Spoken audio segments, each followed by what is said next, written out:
Welcome to the EUCannajobs Potcast. We're excited to have you with us as we explore the latest happenings in the European cannabis industry. I'm your host, Andy and Stefan, the founder of EUCannajobs. EUCannajobs connects European cannabis companies with people looking for great opportunities in the industry.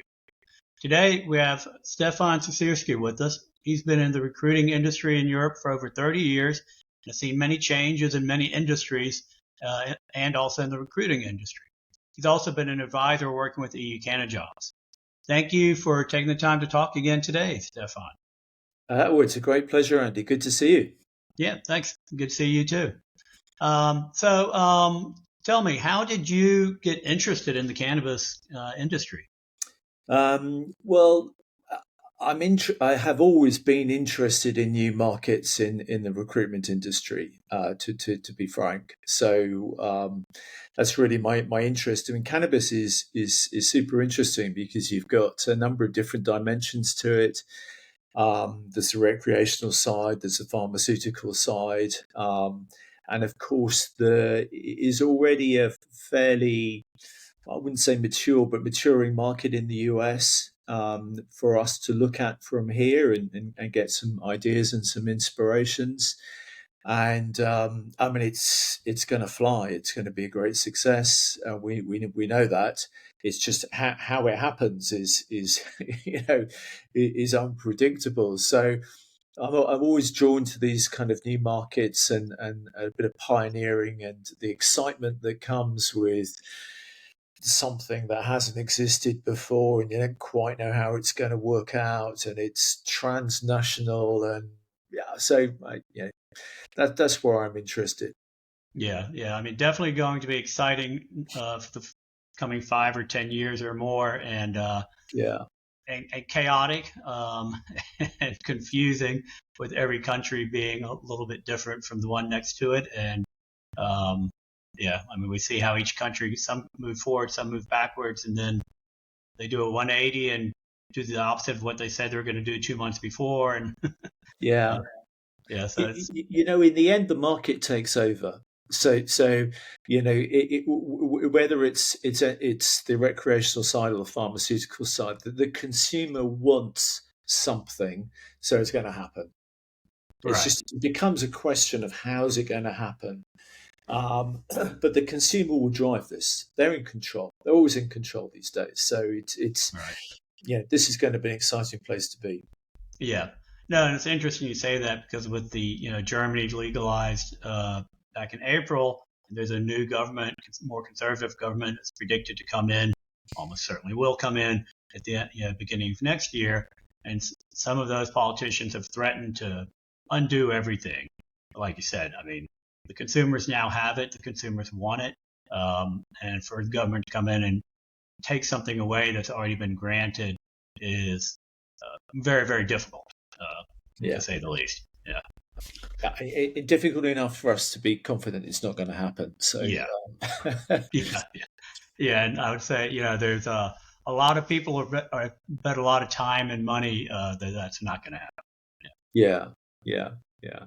So for the interesting thing is, how will the industry build, and how will the entrepreneurs, who are always the builders of new industries, how will they create structures? Where will they invest?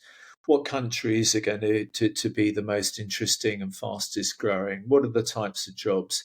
These are all things sort of fairly new, and we're in the right place to see how they develop. Yeah, and in the right country. I mean, Germany is going to stay at the forefront for the foreseeable future. Portugal will probably continue to be the growing area. But things can change quickly. If UK or France or someone were to tomorrow say we're opening a full recreational market next week, I mean, that's not going to happen in either of those countries. But if they were to, all of a sudden the whole European market would be upended, and money would shift to that country. And Czech Republic is looking at maybe jumping ahead with full legalization, but it's also not that huge of a country. So, that would, it would be a big difference, but it wouldn't necessarily make them, make their market be much, much bigger than Germany's, because Germany's medical side is already so well developed and worth so much. But it would still be very interesting to see what would happen, what kind of dynamics could come out of that. Yeah, and there's a lot of money in the pharmaceutical industry, and Germany has got a very strong pharma sector, and those pharma companies will be looking for new ways of creating products and new ways of making money. So that engine is not going to be switched off, Right. and I think what you're saying is that Germany will probably drive the market in the foreseeable future. Yeah, I think so, regardless of the recreational side, because the medical side is not going away in Germany. The German Supreme Court in 2017 said insurance companies have to cover it. They're still fighting it. About half the prescriptions are not covered, and now after the legalization, a lot more of the prescriptions are all being written as private pay, which is probably a large percentage of those are recreational users, but whatever. But the medical market will not dry up.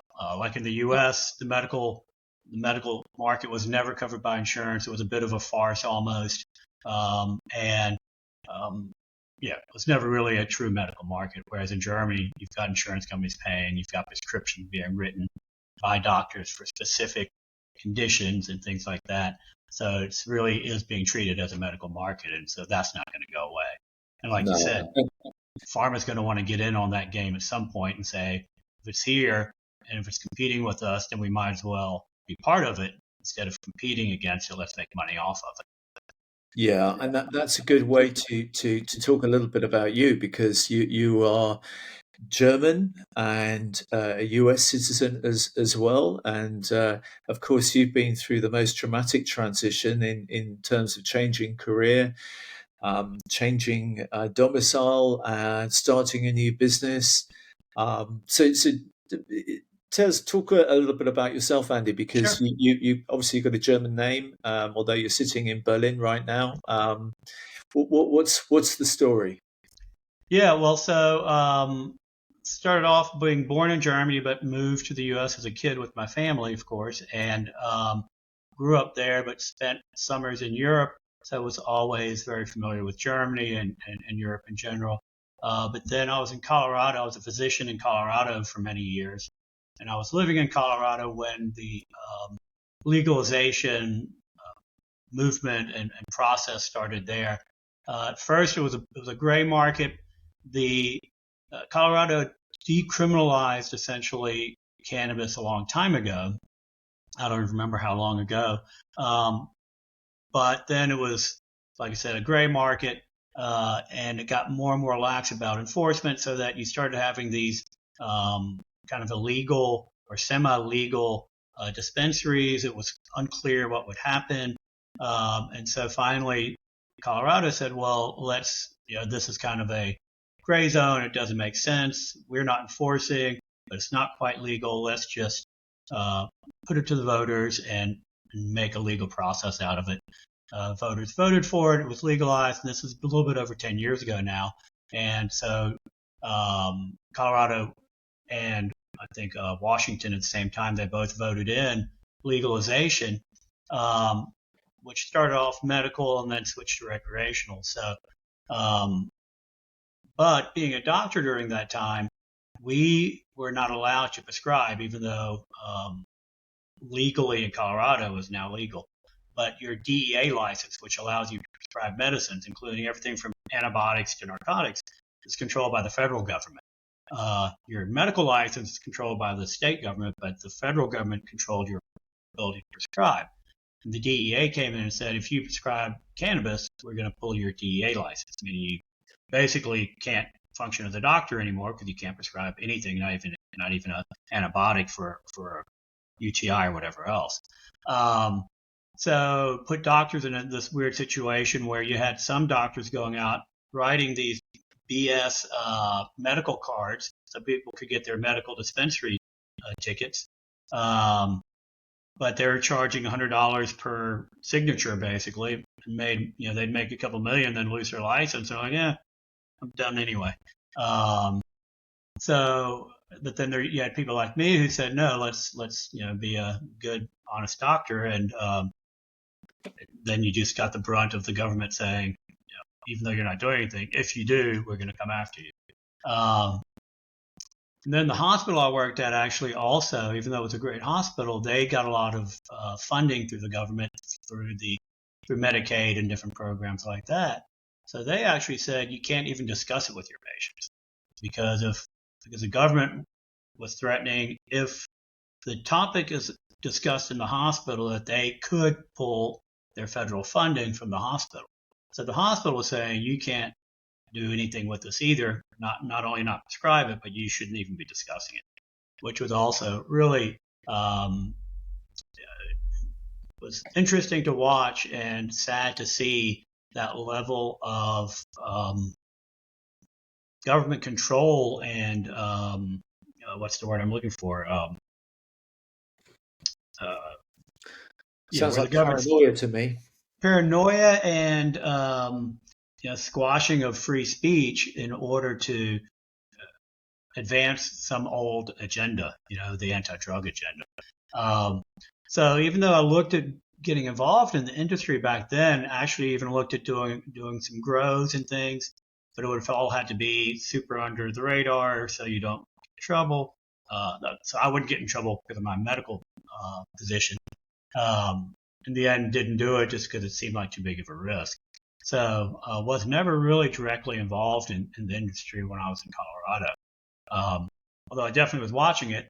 And back then it was interesting because the U.S. has a huge issue with chronic pain, or it's not an issue with chronic pain. It's a pain medication, opiate addiction problem, which is killing tens of thousands. I think it's over 70,000 people a year in the U.S. And I mean, I don't think you have more chronic pain there than here.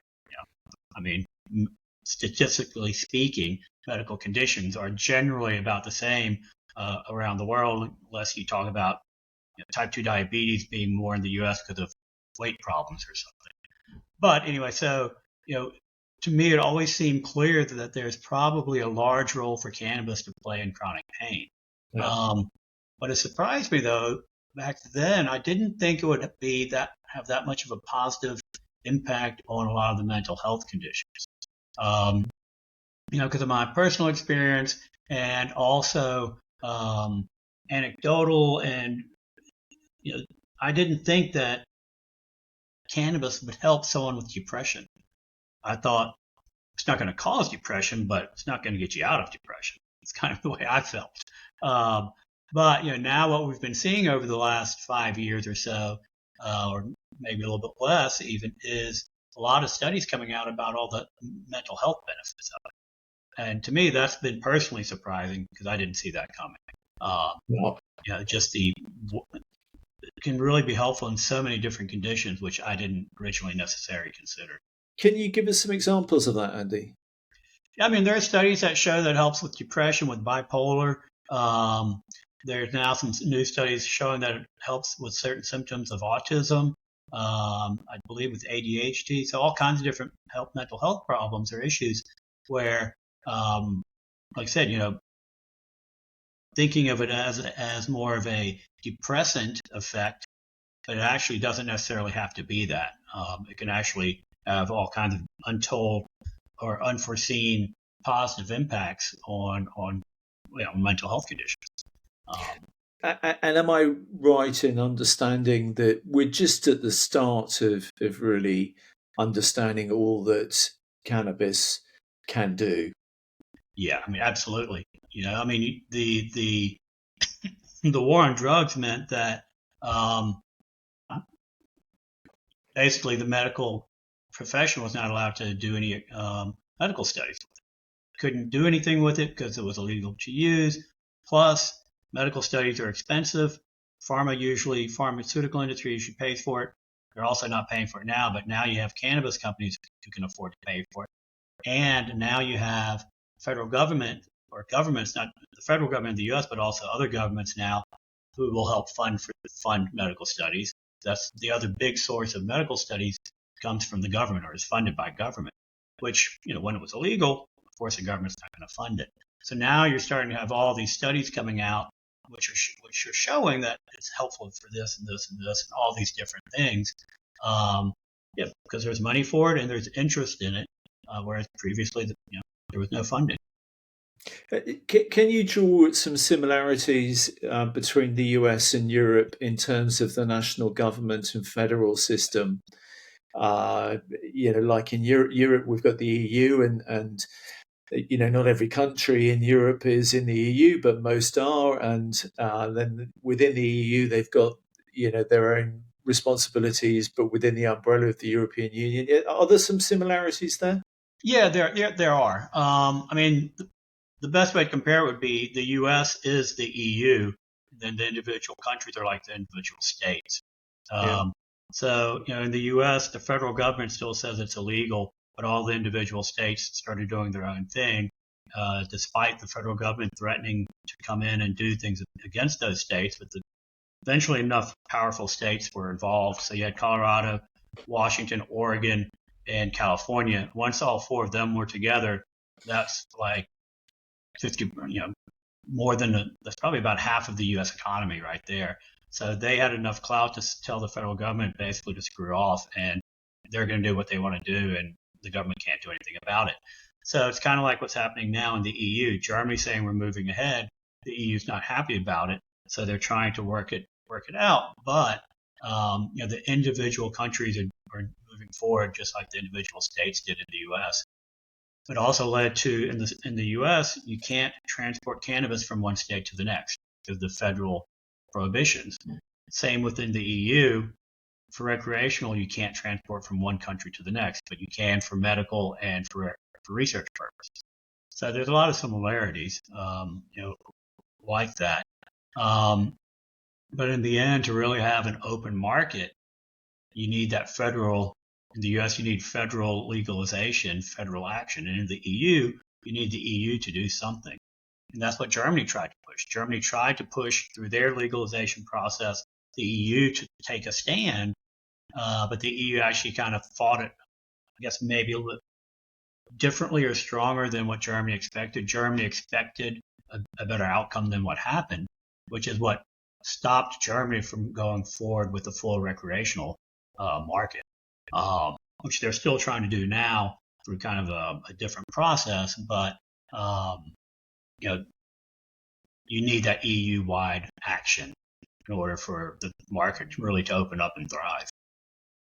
And what has surprised you about coming to Europe? Has anything surprised you particularly, or are you seeing the same thing all over again that you saw in the US? I mean, I think the thing that surprised me is how rapidly it happened in Germany now. I mean, it always seems that way. I mean, it was a very slow process that's been going on for a long time, but then at the end, it actually went pretty fast. And then it didn't go quite as fast, and we didn't go quite as far. But 3 years ago, 4 years ago, I don't think, definitely 5 years ago, no one would have predicted that Germany would be full legal. People thought that was going to be a much longer road. So I think that was surprising. I end up being surprised by everything that happens in each country almost, Like you have Italy fighting to keep CBD a narcotic, even though European courts have already said it isn't. You can't treat it that way. But Italy is dead set on saying it's a narcotic. Like, why? This makes no sense. Why are you spending time and energy to fight something that doesn't get anyone high? And it can't get anyone high. So why are you treating it as if it can? What is the point? Or France going back and forth about whether or not they're going to have medical. It's like, and France apparently has, if you look at statistics, supposedly one of the highest rates of cannabis use in the EU, but the government's dead set against it. It's like, that's all these different things are surprising within themselves. But when you look at it overall, I mean, it's no different than the U.S. or anywhere else where government policies don't match what the people want. They don't match what science says. Even though many people know that all this war on drugs was based on racist policies from 70 years ago, governments don't want to acknowledge it and act like they're doing it for some greater good when really they're just perpetuating bad policy from, 3/4 of a century ago. Yeah. Yeah, well, sometimes it's easier not to change things than to change things. Yeah. Bring it back to a recruitment angle. What are the jobs that, in these early days you're starting to see more demand for than candidates? I think it's the more technical jobs. So, for instance, recently, we were asked to find personnel for a pharmacy, such as pharmacists and then the different types of pharmacy assistants, and that was proved more difficult than I first thought it would be. Although it made complete sense. Pharmacists and are a conservative group overall, and overall in Germany. The pharmacy groups have said they don't want to necessarily be involved with recreational at all, and many don't want to be involved with medical cannabis either. So that type of technical expertise sometimes can be hard to find, or medical science liaisons, which are people who have a science background, medical background, education, but who are sales support or sometimes sales leaders in companies. Those are a little bit more difficult to find. They come typically then from typical pharmaceutical jobs, so they need to kind of cross over. So some of these more technical jobs, I think, are a little bit more difficult. There's a lot of people who are out there who are in marketing, who are in sales, who are happy to cross over, but I think it's the more technical ones. And then, of course, just in general, you've got a lot of qualified people out there, but they don't have cannabis experience. So that sometimes makes it difficult because you have the cannabis company saying, I want someone with X number of years of experience, but there's not that many people who've been in the industry for that long because the industry hasn't been around that long. We're talking about less than 10 years of a legal industry. I mean, maybe technically a 7-year-old industry. People want someone with 5 years experience, so you want one of the first 10 people who started in the industry, basically. So that makes it difficult trying to find people with experience in the industry when there are, of course, some, but not the numbers that companies are asking. But what that means is that those people who are qualified from outside the industry that come into it have the ability to accelerate their careers because there will be so much more opportunity for them. So, Right. The pharmacist who's in doing something else and is finding they're a bit stuck where they are, but is ambitious, will find that if they come into the cannabis sector, wherever in the sector they go to, there is going to be accelerated opportunity in every way. Absolutely. But they're going to have to be brave to do it. Yeah, they're going to have to be brave to do it. They're going to have to take a look and see, are they worried about the stigma that it brings from some of their colleagues? Stigma still exists from outside the industry, even within the industry sometimes. That's something people have to deal with. Each of us has to look at people and say, yeah, I'm in the cannabis industry, and decide, do I care if someone looks at me funny? I don't. I almost get a chuckle out of it, when some older person wants to give me crap about it. I'm like, it's legal. Yeah. I don't care what you think. But everyone has a different comfort level when it comes to that. And, that has to be respected and is understandable. But like you said, there's a lot of opportunity to, at some point, companies are going to be forced to accept people who don't have cannabis experience, but come with good, if they're looking for a good salesperson, someone who comes from somewhere else, some other industry, but has good experience. You can learn cannabis. You make the contacts in the industry. There's a lot of knowledge behind doing good sales that it doesn't have to do with knowing about cannabis. It's about follow-up and how do you talk to people, and when do you talk to people, and how do you communicate effectively without pestering, or all these different things that are important, that are specific to sales or marketing or whatever else, that are universal almost within those kinds of jobs or groups of jobs. Yes, and when I use the word bravery, I also meant that when you go to an industry which is growing quickly, where structures are not well set, you'll sometimes find that jobs are not that well defined, and that's opportunity. It's not a restriction. So, you know, if it's all hands on deck to get something done, and we haven't necessarily done it before, we just know where we need to get this task fulfilled. Everybody's got to jump in and add value. And those people that join an industry early very often are the very senior people in the not too distant Right. future. And they maybe hadn't realized that was going to happen, but it did. And I'm thinking about, you know, industries that I got involved with, like the mobile phone industry or electronic commerce becoming fintech, the growth of application software, all kinds of other different things that you know, nobody realized it was going to grow that quickly, and all of a sudden, you know, the Right. sales manager that joined becomes a sales director, becomes a chief executive, and these things Right. can Exactly. move very quickly because there's money pushing them along. Right. Exactly. Yeah. Someone comes in, maybe they're a bartender somewhere and they start off in sales, and then 3 months later they're sales director, or they're wearing five different hats, and now Yeah, they're not even in sales anymore. Now they're head of some other area, and then all of a sudden they're doing well in that, so they get promoted higher, and then all of a sudden they're over here as, like you said, CEO or COO all of a sudden, whereas 1.5 years ago they were bartending or whatever, doing yeah, some other job unrelated, not cannabis related, but their natural abilities and their people skills allowed them to progress quickly. And because they had to wear 10 different hats, all of a sudden they're like, these three hats fit really well, better than what they thought, or would have predicted would be their strong suits.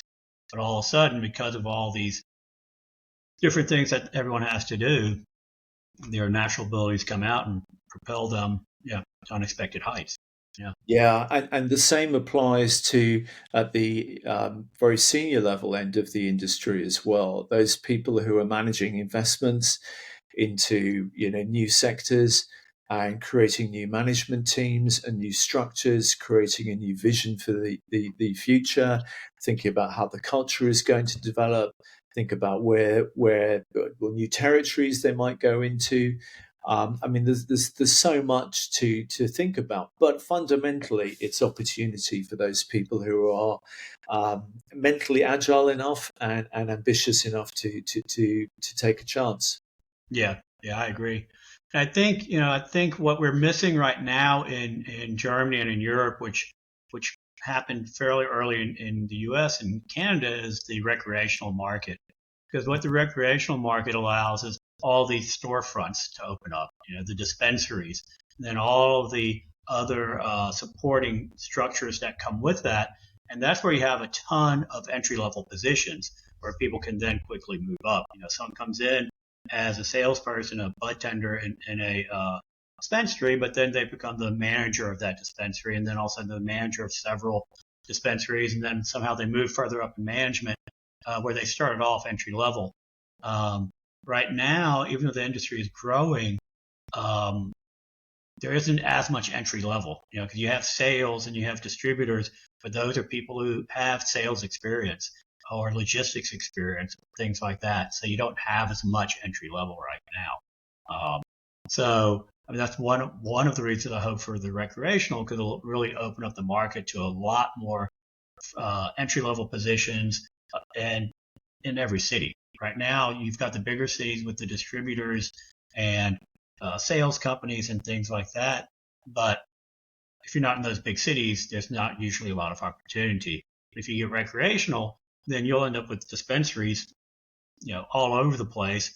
You'll need a lot more people working in distribution to get those supplied.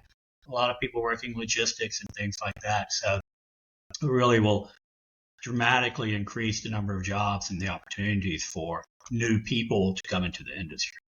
And you were speaking earlier about the way that cannabis can move within different countries and some of the restrictions there. Cannabis needs to be cultivated somewhere, and it can't travel too far. I think I'm right in understanding. So, I'm in Portugal right now, and there are cannabis plantations sprouting up. Excuse the pun. In many different places. Right. Is it true, therefore, that to have a strong cannabis sector at the moment in a particular country, you also need to be growing it? Well, no, because right now, under international law and EU law, for medical purposes and research purposes, you can export and import cannabis, but you Okay. can't for recreational purposes, which is one of the main reasons, or the main reason probably, that Germany, they're looking at starting the recreational market here this year still if possible, but it's going to be done under the auspices of being a research study. So it'll be probably a 5-year research study to see what the effects of a recreational market have on that particular city or area. So, if they were to do it in Berlin, then all of a sudden there'll be, I don't know, 10, 20, 30 dispensaries, but then they're going to see what does that do to the populace over 5 years. Is that an end run around and kind of a workaround for the recreational, or is it legitimate? I don't know. I have my own opinions, but that's what they're planning on doing. That's what they've also done in Switzerland with their dispensaries. They're set up as a research project. But currently, all the growing that's happening in Portugal, the majority of that's being sent to Germany, but all for the medical program. Wow. Okay. Very interesting. And you actually have a lot coming from Canada. Canada's the biggest importer to Europe right now, but now you've got cannabis coming from South Africa, New Zealand, Australia, South America, from all over into Europe, all legally for the medical market. So there's a lot of importing happening. Yeah. So there's a whole logistics industry developing as well. Yeah. Yeah. And that's already been around now for a number of years, but it's very specific because, of course, cannabis shipping is much more regulated than anything else. So, there are definitely people who have the expertise in that, and you need someone who has the expertise in that. Wow. Okay.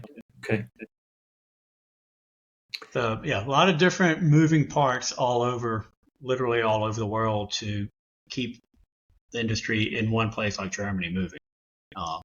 So it's very interrelated for sure. Yeah. Well, it's an exciting space to be in, and lots to learn. And a lot of the learning is because these things haven't happened before. So, and that's pretty unique from a career point of view.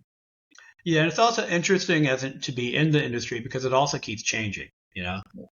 Most industries you go in, you're like, these are the rules. This is how you do it. That's that, and it can all be written down. Here, you could write it down today, and then tomorrow you might have to cross it all out and rewrite it because some rule gets changed. Yeah. So it definitely you have to stay on top of things, and but that definitely keeps it interesting. But in the end, everything is definitely heading in a positive direction for the industry, and which, in my opinion, I think medical cannabis can really be helpful, or cannabis can be very helpful for a lot of people who need it medically. That's definitely a positive. And then from a recreational point of view, I don't see the point in prohibition if it doesn't work. I think that's good too. Let people do what they want to do. Yeah. I'm sure you're right. Great. Well, it's been good to talk, Andy, and let's do it again soon.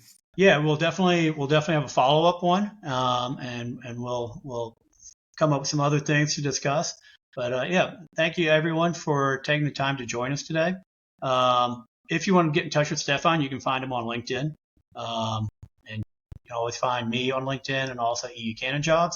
So follow us there. You can also find us on our website and sign up for our newsletter where you can find out the latest jobs. And we'll actually list a couple of current jobs that we're hiring for at the end of this episode. So stay tuned for that. Everyone, please tune in again next time. Stay informed, stay connected, and keep exploring the world of cannabis with us.